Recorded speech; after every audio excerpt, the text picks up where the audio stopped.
Hello everyone, welcome to engineer study circle. आज हम लोग यहाँ पे देखने वाले हैं कि किस तरीके से हम लोग यहाँ पे ईडियम्स एंड फ्रेजेस को सॉल्व करेंगे। हमारे UP triple S C JE junior engineer 2018 exam के लिए बहुत ही ज़्यादा इंपॉर्टेंट है। जैसा कि हमको पता है कि हमारी एग्ज़ाम डेट है 16 अप्रैल है 2022। आज इडियम्स और फ्रेजेस के साथ में हम लोग कुछ सिनोनिम्स एमसीक्यू बेस्ड करेंगे, एंटोनियम्स करेंगे और साथ ही साथ में कुछ वोकैबलरीज देखेंगे जो कि आपके लिए क्या होगी।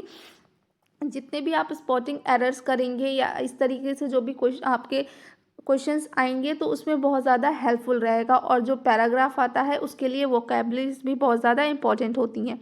तो चलिए स्टार्ट करते हैं और लास्ट तक बने रहिएगा आप हमारे साथ में, ताकि आपको सारा आप जो भी आप यहाँ से पढ़ें वो आपके लिए बेनिफिट हो। तो चलिए स्टार्ट करते हैं। ईडियम्स और फ्रेजेस है, यहाँ पे आपको एक दे रखा होगा, उसकी 4 ऑप्शंस होंगे ABCD और यहाँ पे करेक्ट आपको करना होगा। Which one the correct will be the meaning of the given phrases और idioms. First one is from stem to stern. क्या दे रखा है? पहला हमारा दे रखा है यहाँ पे फ्रॉम स्टेम टू स्टर्न। अगर इसका मीनिंग देखें तो इसका मीनिंग होता है from the front to the back specially of a ship. यानी कि जब कोई एक शिप होती है एक टाइप की और उसका मूवमेंट आपका टू एंड फ्रो होता है, यानी कि फ्रंट और बैक होता है, तो उसको फ्रॉम स्टेम टू स्टर्न बोलते हैं। तो इसके अकॉर्डिंगली कौन सा आंसर करेक्ट होगा? All the way from the front of a ship of the back होगा। From the beginning to the end, top of a plant to its roots, lose pleasantness to become strict। तो जो correct answer हो जाएगा वो हमारा कौन सा होगा? फर्स्ट वाला हो जाएगा। All the way from the front of a ship to the back. Next move करते हैं सेकेंड वन की तरफ। सेकेंड वन अगर हम लोग यहाँ पे देखते हैं तो सेकेंड वन कौन सा हमारा यहाँ पे जाता है? Over egg the pudding. क्या है यहाँ पे? Over egg the pudding. अगर इसकी मीनिंग की बात करते हैं ओवर एग द पुडिंग, तो इसकी मीनिंग होती है to spoil something by trying too hard to improve it. यानी कि जब हम कोई भी चीज़ को अच्छा करने की कोशिश करते हैं और वो ख़राब हो जाता है तो उस केस में हम बोल सकते हैं ओवर एग द पुडिंग। यानी कि पुडिंग पे पूरा एग फैल गया या इस तरीके से। तो इस तरीके से यहाँ पे करेक्ट आंसर कौन सा होगा? Add unnecessary details to make something seem better और वर्स। नेक्स्ट है fill the pudding excessively with eggs. C point है हमारा add details in order to make something more exciting. D1 है add important detail to the content of a story. तो इस तरीके से जो हमारा करेक्ट आंसर पहुँचता है, तो करेक्ट आंसर हमारा कौन सा हो जाएगा? फर्स्ट वन हो जाएगा। एड क्या हो जाएगा? Add unnecessary details to make something seem better और वर्स। यानी कि हम उसको अच्छा करने की कोशिश करेंगे और वो बहुत ही ज़्यादा क्या हो जाएगा? वर्स्ट हो जाएगा। नेक्स्ट मूव करते हैं थर्ड की तरफ। थर्ड है हमारा turn over a new leaf. क्या है यहाँ पे? Turn over the new leaf. अगर यहाँ पे देखेंगे इसका मीनिंग, तो इसका मीनिंग होता है स्टार्ट टू एक्ट और बिहेव इन अ बेटर और मोर रिस्पॉन्सिबल वे। यानी कि बहुत ही ज़्यादा कैसे करें? बहुत एक रिस्पॉन्सिबल पर्सन की तरीके बिहेव करें। तो turn over a new leaf यानी कि एक नए लीफ की तरफ मूव कर जाना या उस तरीके से बिहेव करना। तो करेक्ट आंसर यहाँ पे क्या होगा? Change one's behaviour for the better, read between the pages of a book, do a somersault और डू अ न्यू जॉब। तो करेक्ट आंसर यहाँ पे कौन सा पहुँचता है बच्चों? ए वाला पहुँचता है। Change one's behaviour for the better, यानी कि किसी का एक अपना बिहेवियर खुद का किसी अच्छी चीज़ के लिए क्या हो जाता है? चेंज कर देते हैं।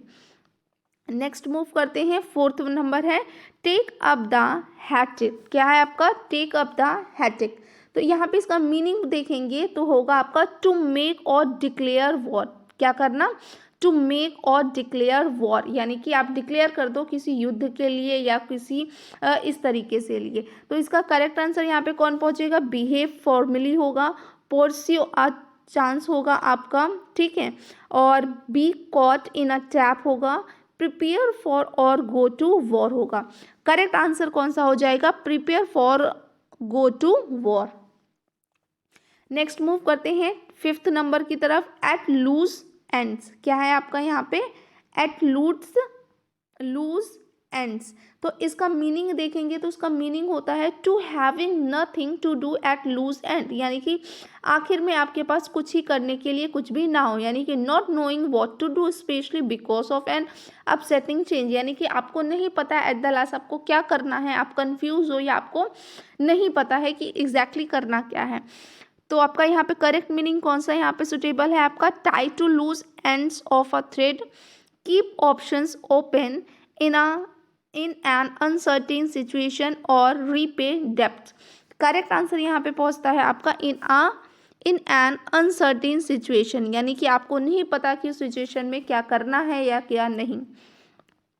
नेक्स्ट है हमारा 6.6 में है विद माइट एंड मीन। क्या है, with might and mean, meaning होता है विद ऑल वंस पावर और स्ट्रेंथ, मतलब किसी एक की अपनी पूरी क्षमता, पूरी स्ट्रेंथ, पूरी पावर हो, और क्या हो सकता है to best of one's ability, या with as much effort as possible, यानी कि आप इतनी कोशिश कर लो या अपना जितना एफर्ट पॉसिबल है वो डाल सकते हैं।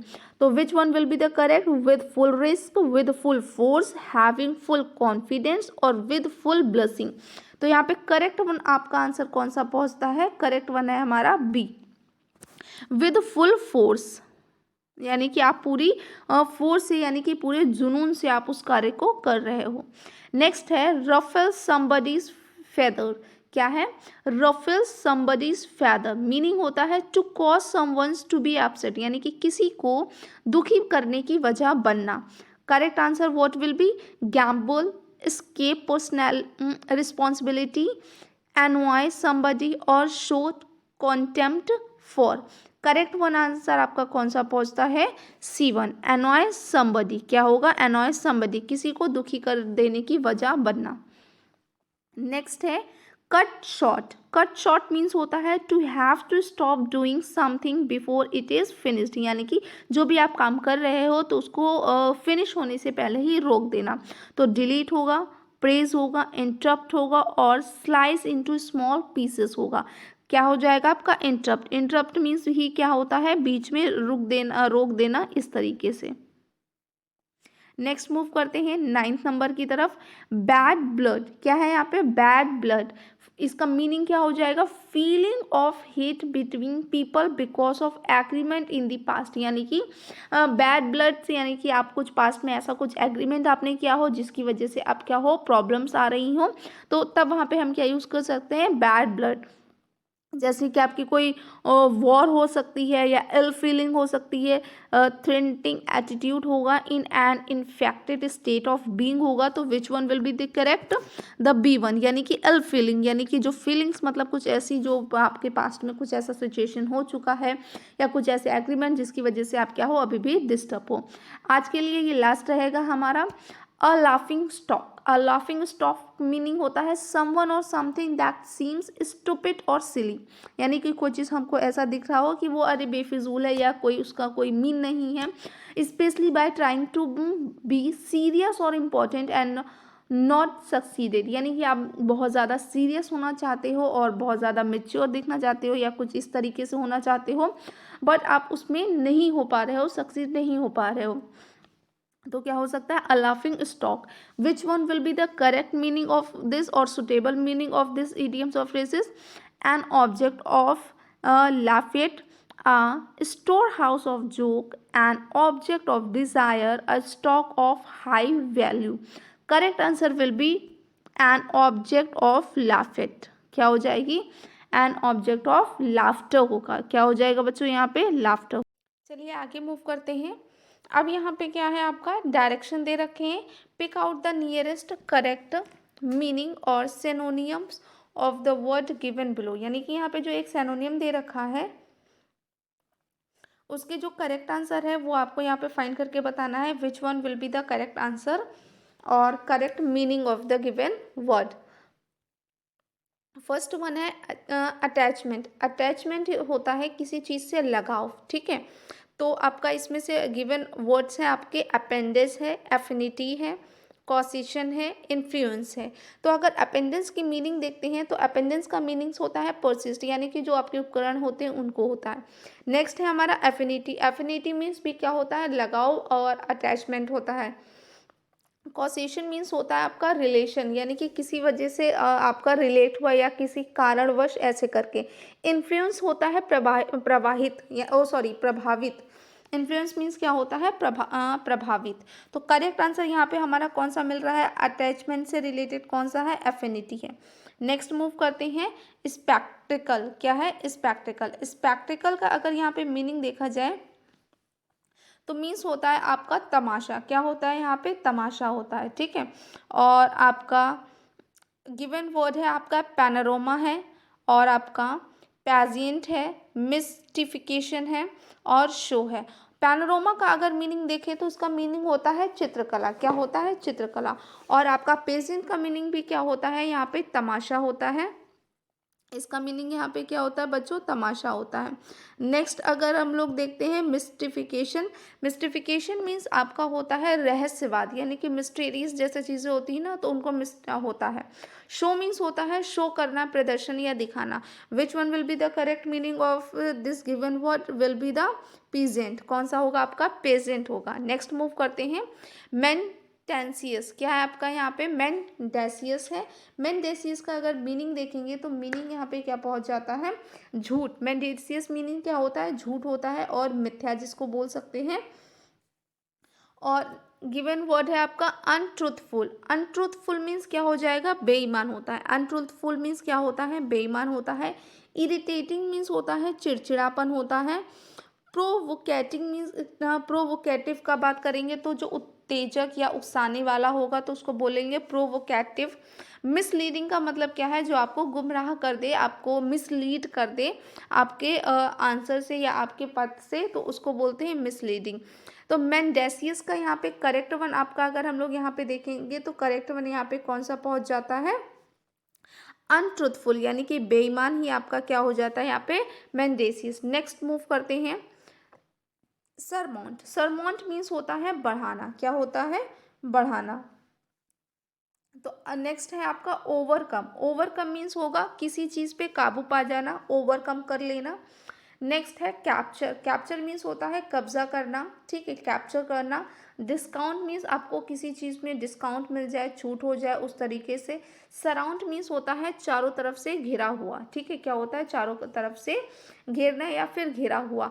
तो आपका सरमाउंट का जैसे हमने बताया कि बढ़ा देना या उस चीज़ों को क्या कर देना, ख़त्म कर देना, ठीक है। तो आपका करेक्ट वन कौन सा पहुंच जाएगा, ओवरकम।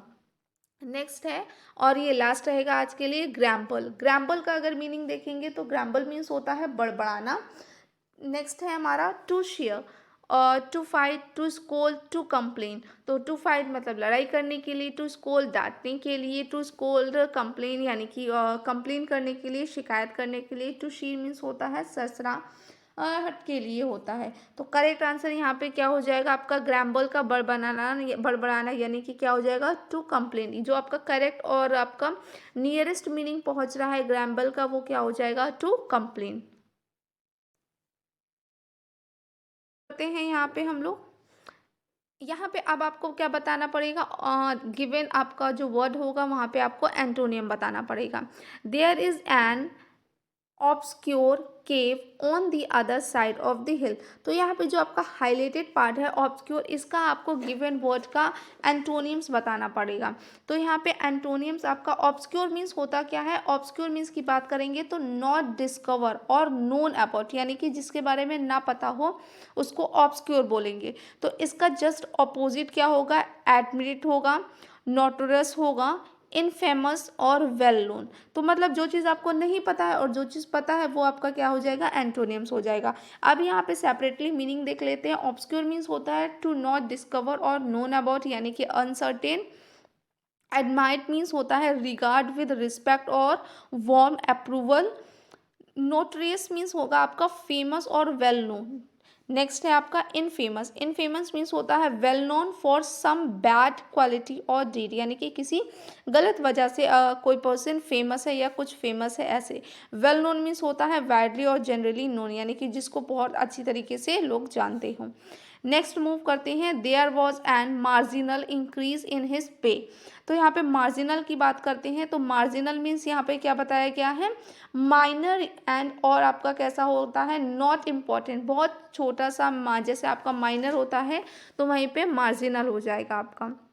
तो there was a marginal increase in his pay, तो उसकी जो पे, उसकी जो सैलरी है उसमें से बहुत ही कम क्या हुआ है, उसको इंक्रीज हुआ है। तो इसका जस्ट अपोजिट क्या हो जाएगा, अनफॉर्सेन होगा, नेग्लिजिबल होगा, सिग्निफिकेंट होगा और फेरी फेरल होगा। तो जो करेक्ट हो जाएगा वो यहाँ पे कौन सा हो जाएगा, सिग्निफिकेंट हो जाएगा। क्या हो जाएगा, सिग्निफिकेंट। सेपरेटली मीनिंग देखते हैं। अनफॉर्सीन मीन्स होता है not anticipated or predicted. Negligible meaning होता है too small or unimportant as to be not worth considering, मतलब जिसको कंसीडर ही ना किया जा सके। सिग्निफिकेंट मीन्स होता है sufficiently great or important to be worthy of attention, यानी कि बहुत ज़्यादा इम्पॉर्टेंटफुल होना चाहिए या इम्पॉर्टेंट दे सके। सिग्निफिकेंट तो उसका मीनिंग हुआ। फेरीफेल मीन्स होता है रिलेटिंग टू और situated on the edge of a periphery of something. Next move करते हैं, there was an marked deterioration in his condition. तो यहाँ पे डिट्रोटेशन का पूछा गया है, तो इसका जो मीनिंग होता है, इसका मीनिंग होता है improvement to process of becoming progressively worse, यानी कि क्या करना है, इम्प्रूवमेंट करना है उस प्रोसेस को जो प्रोग्रेसिवली क्या हो जाए, वर्स हो जाए और बुरी तरीके से खराब हो जाए। तो इसका जस्ट अपोजिट की बात करेंगे तो अपोजिट क्या हो जाएगा, इसका रिफॉर्मेशन होता है, अमेंडमेंट होगा, इम्प्रूवमेंट होगा और रिवीजन होगा। तो करेक्ट आंसर यहाँ पे क्या पहुँच जाएगा, इम्प्रूवमेंट हो जाएगा। सेपरेटली मीनिंग देखते हैं। रिफॉर्मेशन मीन्स होता है द एक्शन और process of reforming and institutions और प्रैक्टिस, यानी कि किसी चीज़ को फिर से रिफॉर्म करना या उसको प्रैक्टिस करना, फिर से बनाना। अमेंडमेंट होता है आपका a minor change or condition designed to improve or text pieces of legislation. तो इन चीज़ों को इम्प्रूव करने के लिए एक माइनर चेंजेस करना। इम्प्रूवमेंट होता है किसी भी चीज़ को डेवलप करना या उसमें सुधार लाना। रिवीजन मीन्स होता है एक्शन ऑफ रिवीजिंग, यानी कि एक चीज़ को रिपीटेडली करते रहना। नेक्स्ट है हमारा, और ये आज का लास्ट रहेगा, antonyms. There was no altruistic motive that promoted him to help her. तो यहाँ पे आपको एल्ट्रिस्टिक का बताना है। एल्ट्रिस्टिक मीनिंग्स होता है आपका शोइंग अ डिसइंटरेस्टेड, यानी कि आप ऐसी चीज़ में अपना इंटरेस्ट ही ना दिखाओ या फिर आप इंटरेस्ट तब दिखाओ जब आपको उसमें कुछ फ़ायदा हो। तो आपका नियरेस्ट मीनिंग्स का, इसका जस्ट अपोजिट मीनिंग क्या होगा, विक्ट होगा, ब्रूटल होगा, इन ह्यूमन होगा और सेल्फिश होगा। तो जो आपका एल्ट्रिस्ट का जस्ट अपोजिट मीनिंग होगा वो क्या हो जाएगा, सेल्फिश हो जाएगा। सेपरेटली मीनिंग देखते हैं।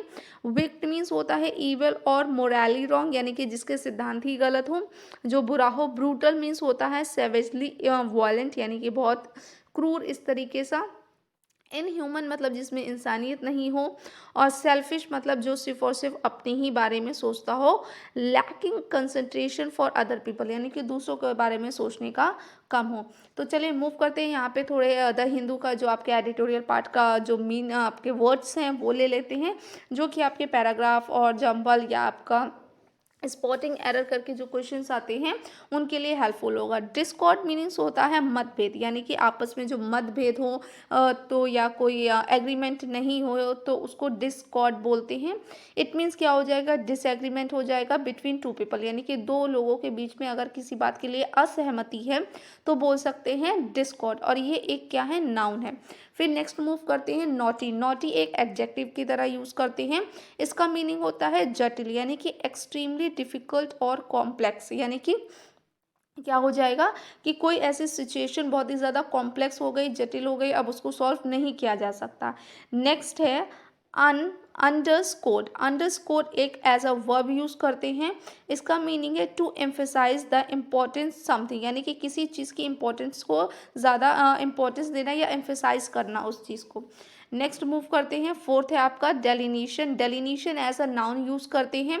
इसका मीन्स होता है चित्रण, यानी कि आप उसको पिक्चराइज करके यूज़ कर सकते हैं। द एक्शन ऑफ डिस्क्राइबिंग और पोर्ट्रेटिंग समथिंग प्रिसियसली, मतलब किसी चीज़ को पूरी तरीके से आप पिक्चराइज करके यानी कि उसका चित्रण करके आप उसको दिखा सकते हैं। नेक्स्ट है डिमार्केशन। डिमार्केशन मीन्स ये भी एज अ नाउन यूज़ किया जाता है और इसका मीनिंग देखें तो सीमांकन होता है, यानी कि जो बाउंड्रीज होती हैं, लिमिटेड बाउंड्रीज होती हैं। इंग्लिश मीनिंग है the action of fixing the boundaries or limit of something. Next है हमारा imperative. Imperative as a noun use करते हैं और इस इम्पेरेटिव का क्या हो जाएगा, अनिवार्य, यानी कि बहुत इम्पोर्टेंट या अनिवार्य, ऐसे कंपलसरी बोल सकते हैं। एंड एसेंशियल और अर्जेंट थिंग्स। आई होप आपको ये सेक्शन बहुत अच्छे से समझ में आ गया है। तो please don't forget to like, share and subscribe. Thanks for watching. आप हमारा टेलीग्राम चैनल भी ज्वाइन कर सकते हैं, जिसका लिंक आपको डिस्क्रिप्शन बॉक्स में मिल जाएगा। एवरी नाइट 9 PM पे वहाँ पे क्या होता है, क्विज होता है, जो कि आपके लिए एग्ज़ाम के लिए बहुत ज़्यादा इम्पॉर्टेंट है।